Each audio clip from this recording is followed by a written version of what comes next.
I started playing the violin when I was 3. I saw someone playing on TV at the proms in London, which are broadcast on television, and I said to my parents, I want to do that. And they found someone to teach me about a year later, and it just developed from there. So I always loved to play, and then I started to practice seriously when I was sort of around 11, 12. And then it really became the sort of main thing in my life. And then my career kind of developed slowly from when I was around 16, 17, just building up concerts slowly year by year. So it wasn't like suddenly I had to do lots and lots of things. So I think that was good for me because I had time to kind of develop.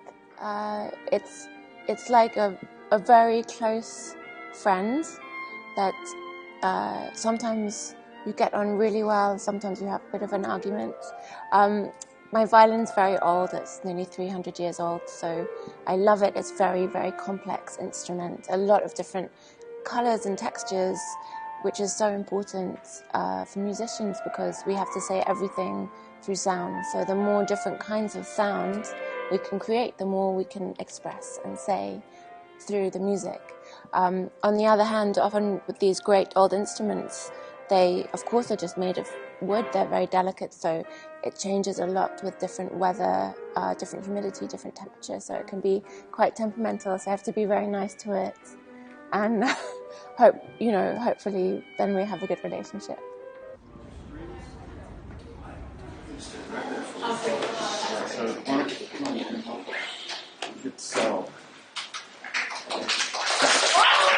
How many of you play the violin?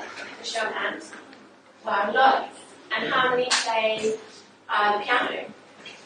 Wow.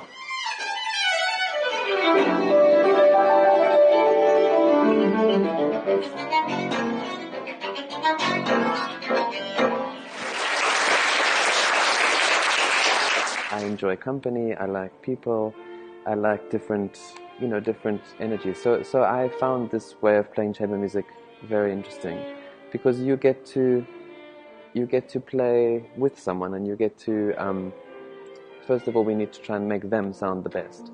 So not, really being supportive, but then also sometimes be challenging. And so it's like a kind of extreme form of tennis.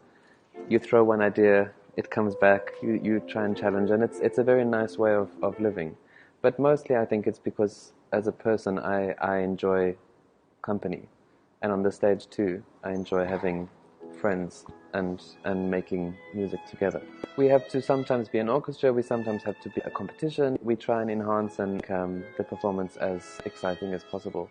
So it's the word accompanist in English, some people see it as a derogatory term, but I think, if you think about the way we use it in language, you accompany your daughter down the aisle on her wedding day.